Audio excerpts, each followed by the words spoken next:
Danny, Hello, Michael. how are you?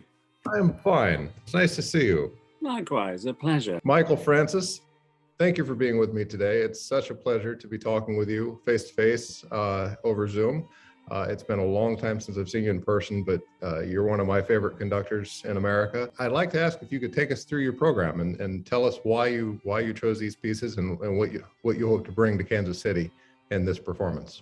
Thank you, Danny. It's a great pleasure to be back, a great pleasure to be speaking with you again about music, and I'm really excited to be making my debut. So this is a really beautiful program, obviously bookended by two British pieces. So having the Purcell, who was truly a great composer, and this arrangement, the Chaconne in G minor by Benjamin Britten, really pairs two of our most powerful composers, although separated by these centuries. What they offer is a real example of the best of British. And this is a rather romantic interpretation of the Purcell, but gives us just as equally a good insight into Benjamin Britten as it does into Purcell. I think the Mozart Piano Concerto number 24 is the most extraordinary piano concerto he ever wrote. It is the masterpiece of all those amazing masterpieces. And here, the opening theme, he incorporates all the 12 notes of the scale. It shows where he would have gone.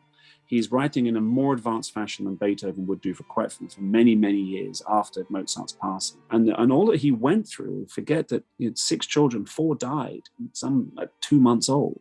I mean, by the time he died age 35, he'd lived what most people had lived until they were 60 or 70, which actually sets us up very well for Elgar's First Symphony, which is truly one of the great masterpieces of the 20th century. But it does feel like we are sort of, in all appearances, sitting on the lawn of Downton Abbey, but actually underneath the surface, we're understanding so much about a man who was a deeply complex person. I would say that his personality type was bordering at times on schizophrenic. And so the piece begins in A-flat major, this wonderful, noble theme, all the best of British you can imagine. And then we go into this dark D minor. A-flat and D are separated by what we call the diabolus in music, and the devil's tone, the tritone, this thing that shows complete opposites. But then what he does is brilliant. He brings back that noble theme of massive hope of love and the future and charity.